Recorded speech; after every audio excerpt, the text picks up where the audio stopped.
Bonjour à tous et merci de suivre ce 6h30. Le contrôle de constitutionnaliste des décisions de justice par les juridictions constitutionnelles africaines. Ce sujet est au centre des 14e assises de l'Association africaine des hautes juridictions francophones, ouverte hier à Abidjan. La rencontre avait été reportée 3 fois successivement. Le Premier ministre Daniel Kablan-Duncan, représentant le président de la République, a pris part à l'ouverture du colloque. Aujourd'hui, 3 décembre, la Côte d'Ivoire, comme la communauté internationale, célèbre la Journée internationale des personnes handicapées, une journée proclamée en 1992 par les Nations Unies. Elle vise à favoriser l'intégration et l'accès à la vie économique, sociale et politique des personnes handicapées. Je vous propose d'écouter le message du gouvernement dans le cadre de cette célébration. Koné Pargasoro. Nous avons notre mot à dire.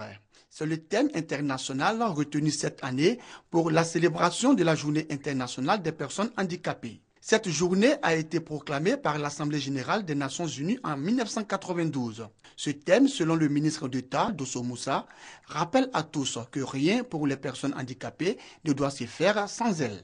En ratifiant la Convention internationale relative aux droits des personnes handicapées le 10 janvier 2014, le gouvernement ivoirien a réaffirmé sa volonté de permettre aux personnes en situation de handicap de jouir effectivement de leurs droits et de pouvoir s'exprimer en toute liberté dans une société égalitaire.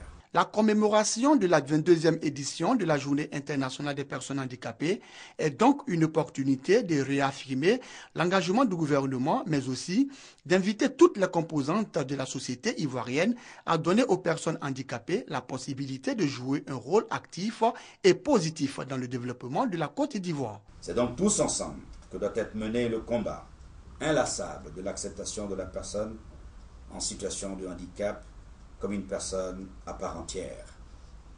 C'est seulement à ce prix que nous lui donnerons la chance de dire son mot par sa participation effective à la construction de notre pays. Le 142, numéro vert mis à la disposition des personnes handicapées par le ministère d'État, ministère de l'Emploi, des Affaires sociales et de la formation professionnelle. Objectif, promouvoir une écoute attentive et une insertion forte des personnes en situation de handicap dans le tissu économique et social de la Côte d'Ivoire.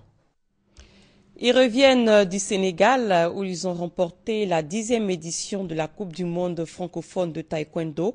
Les taekwondoïnes ivoiriens sont de retour à Abidjan. Ils ont été accueillis avant-hier par le président de la Fédération ivoirienne de taekwondo, Maître Bamba Cheikh Daniel. Déborah Kwasi, Eliane Tapé. Ils sont là, les héros de Dakar. Partis sans bruit, ils reviennent en fanfare par le salon d'honneur. Comité de soutien, gerbes de fleurs, pas de danse. Tadjo Sodik, Lobo Pekens et les autres n'en demandaient pas mieux. Les éléphants taekwondoïnes sont allés à Dakar, incognito, sans tambour ni trompette, et on barille.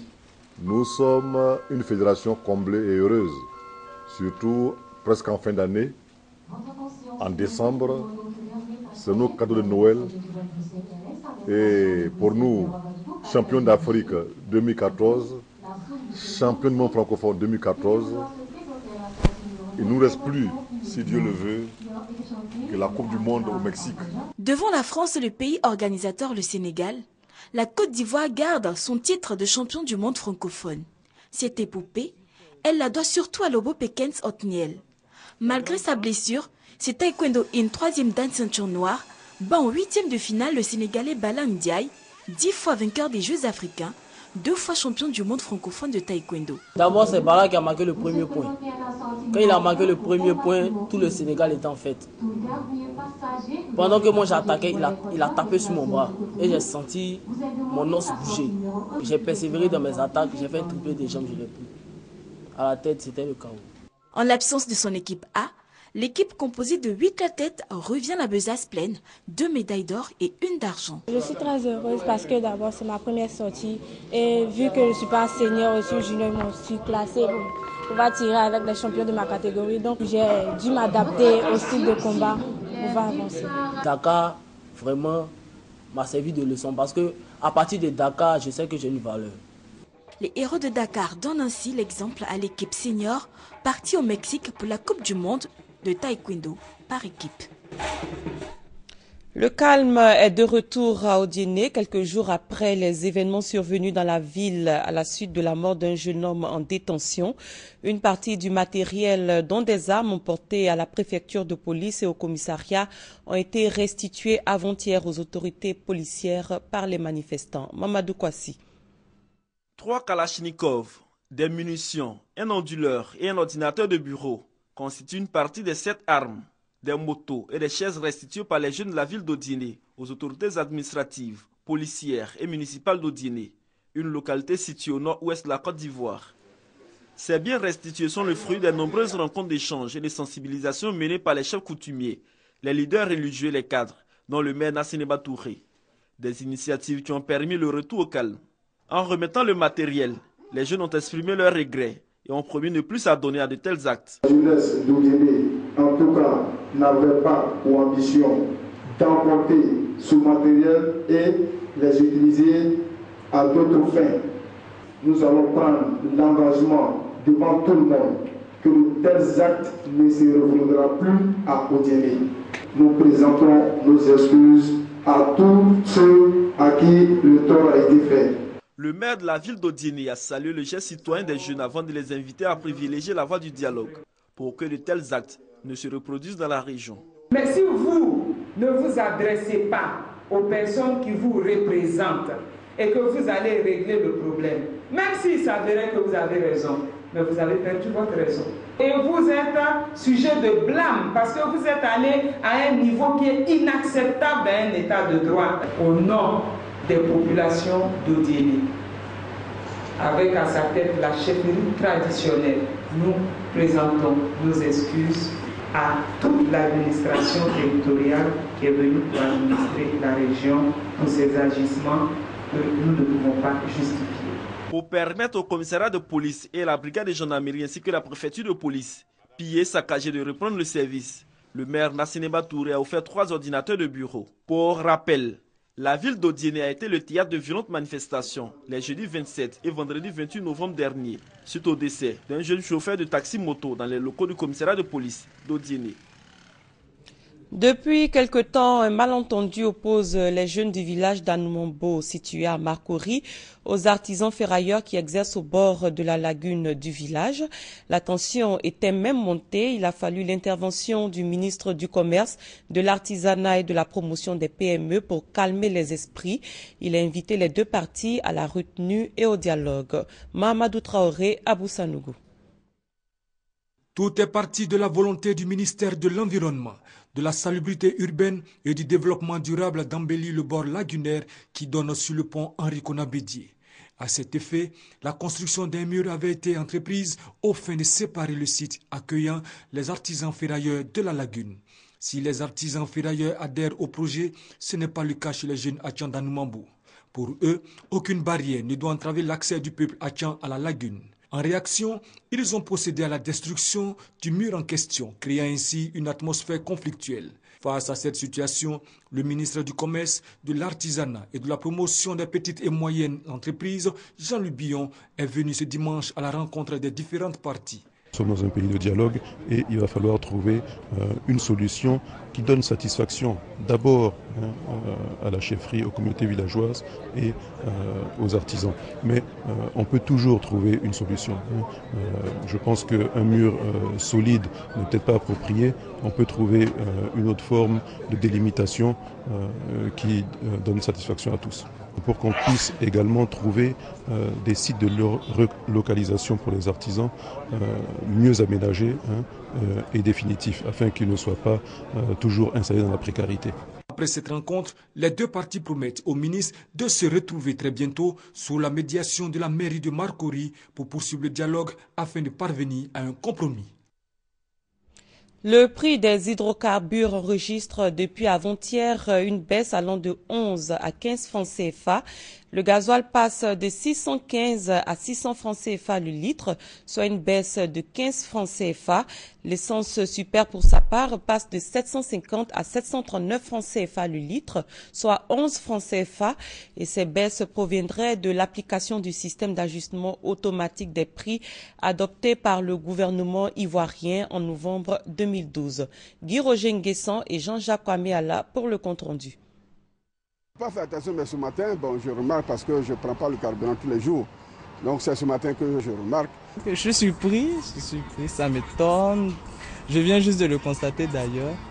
Et pourtant, c'est effectif. Depuis le 1er décembre 2014, le super est passé de 750 francs CFA à 739 francs CFA et le gasoil de 615 francs CFA à 600 francs CFA, soit une baisse de 11 francs pour le super et de 15 francs pour le gasoil. Une nouvelle tarification bien accueillie par les automobilistes qui cependant réclament davantage. Ça nous arrange beaucoup qu'avant. De 615, on est revenu un peu plus bas, mais on demande encore à ce qu'on essaie de diminuer un peu encore dessus. Ce qui serait plus intéressant serait de savoir est-ce que ce coût qui est en baisse sera d'actualité ou on sera à nouveau à savoir qu'il monte. Cette baisse est liée à la chute des cours du pétrole sur le marché international depuis plusieurs semaines et conformément à la politique du gouvernement qui a décidé de s'aligner sur un système d'ajustement automatique des prix du carburant à la pompe. Actuellement, il y a une baisse de façon générale sur le coût du carburant. Donc, le gouvernement répercute au niveau des pompes aussi. Depuis 5 mois, le prix du pétrole est au plus bas. Il a chuté de 30%, de 115 $ US, soit environ 60 500 francs CFA. Le baril est passé à 70 $ US, c'est-à-dire 36 800 francs CFA, en raison d'un ralentissement de l'économie mondiale et de l'explosion de la production américaine. Un mot de culture, rendons-nous à l'extrémité nord-est de la Côte d'Ivoire, à 550 km d'Abidjan, dans le Bunkani. Les cadres de cette région veulent promouvoir la tradition et la culture de leur terroir à travers un festival de danse traditionnelle. Sidonie Davila. Le conseil régional du Bunkani, qui comprend les départements de Doropo, Teini, Nation et Bouna, veut repositionner ses valeurs sociales, économiques et touristiques à travers ses diversités culturelles. Le festival des danses traditionnelles du Bunkani, dénommé Festibo, a réuni le week-end dernier à la Bourse du Travail, à Trècheville, les filles et fils de la région pour une grande communion musicale. C'est vraiment une occasion de voir toutes les communautés composant le Bunkani ensemble de façon festive et célébrer toute une journée de nos danses et cultures traditionnelles du Bunkani. Il est bon que tout le monde puisse se serrer les coudes afin que ce type de cérémonie puisse davantage être célébré dans le Bunkani. Les nombreux projets de développement se traduisent à travers un programme établi par le conseil régional sous la houlette de son président Ian Philippe. La santé, l'éducation, l'hydraulique villageoise, l'électrification, la création de nouvelles richesses à travers les sites touristiques sont les leviers qui vont booster l'agriculture et l'élevage considérés comme les mamelles du Bunkani. Nous avons estimé nécessaire, voire indispensable, de promouvoir la culture qui permettra justement la promotion de la région du Bunkani, qui permettra justement son développement. Parce que c'est la culture, ce que nous avons de vrai, qui nous permettra demain d'être une région développée. Plusieurs personnalités politiques, coutumières, religieuses ont assisté au lancement officiel du Festibo, en prélude à la grande messe culturelle qui aura lieu les 4, 5 et 6 décembre 2014 à Bouna. À l'étranger, une épidémie de peste sévit à Madagascar. La maladie a déjà fait près de 40 morts selon un dernier bilan du ministère de la Santé de la Grande Île. Et récemment, le décès d'un malade dans la capitale Antananarivo suscite peur et inquiétude. Le quartier d'Ankasina, en quarantaine. Les voisins ont cadenassé la porte d'accès, terrorisés à l'idée d'être infectés par la peste qui a fait une victime ici il y a 10 jours. Nous voulons limiter la circulation des gens ici. C'est une mesure que nous avons prise pour nous protéger contre l'insécurité, mais surtout pour rester en bonne santé. C'est dans cette maison qu'est morte de la peste la jeune fille de 21 ans. La nouvelle a fait le tour du quartier. Tous les membres de sa famille ont été rejetés depuis par le voisinage et tous ont perdu leur travail. Nous sommes abattus moralement. Tout le monde nous fuit. Ils parlent de nous derrière notre dos. C'est dur pour nous. Les gens continuent à dire que nous avons la peste alors qu'il n'y a plus aucun malade dans notre famille. La peste a ressurgi en août à Madagascar. 47 personnes y ont déjà succombé, mais ce décès à Tana est le premier dans la capitale, en zone urbaine. Pour protéger la population, les autorités locales ont lancé une grande opération d'assainissement. Évacuation des ordures pour lutter en particulier contre les rats. Ces rongeurs, surveillés de près par les chercheurs, sont les principaux vecteurs de la maladie, de vrais réservoirs à puces et donc à peste. La puce va s'infecter sur le rat et ensuite, accidentellement, de temps en temps, la puce va sauter du rat à l'homme. C'est régulièrement le cas quand les rats meurent, qu'à proximité il y a un hôte qui est l'homme, la puce va passer avec la peste du rat à l'homme. Pour éradiquer la peste, il faut éliminer les puces. Problème, elles sont devenues résistantes aux insecticides connus. Le défi est donc d'élaborer une alternative, une nouvelle formule. En attendant, les scientifiques rappellent que la peste est curable, le traitement est même gratuit. Mais les malades doivent être soignés dès l'apparition des symptômes, forte fièvre et ganglions. La 20e conférence de l'ONU sur le climat s'est ouverte lundi à Lima, au Pérou, et quelques 190 délégations venues des 4 coins du monde ont 2 semaines pour poser les jalons d'un pacte mondial pour lutter contre le changement climatique à Paris en 2015. Des milliers d'experts sont réunis au Pérou où la 20e conférence sur le climat a commencé lundi. À Lima, chaque pays doit annoncer les efforts qu'il est prêt à consentir pour réduire ses émissions de gaz à effet de serre. L'Europe s'est fixé comme objectif une réduction de 40% d'ici 2030. Il y a quelques semaines, les États-Unis se sont engagés à une baisse de 26%. La Chine a pour la première fois fixé une date, 2030, pour inverser sa consommation d'énergie fossile. Les États-Unis et la Chine ont signé un accord remarqué sur le climat avec des engagements précis dont le but d'arriver à un accord mondial. C'est très important. La Pologne prendra sa part dans cette dynamique nouvelle. La Chine, les États-Unis et l'Europe représentent à eux trois 51% des émissions mondiales de gaz à effet de serre. Mais l'objectif de limiter à 2 degrés le réchauffement de la planète ne sera tenu que si l'ensemble des pays émergents s'engagent sans tarder dans cette bataille. Greenpeace appelle tous les dirigeants à agir pour remplacer le charbon et le pétrole par des énergies renouvelables, avec un objectif de 100% d'énergie durable à l'horizon 2050. Ces négociations, qui doivent durer 2 semaines, portent également sur la création d'un fonds vert destiné aux pays les plus vulnérables. 10 milliards de dollars ont déjà été annoncés pour financer des projets d'énergie renouvelable qui remplaceront charbon, pétrole et gaz. L'objectif est d'arriver à un accord mondial en décembre 2015 à Paris, avec des engagements clairs qui puissent être vérifiés. C'est la fin de cette édition. Merci de l'avoir suivi. L'information continue sur www.rti.ci. Très bon début de journée à tous et à toutes.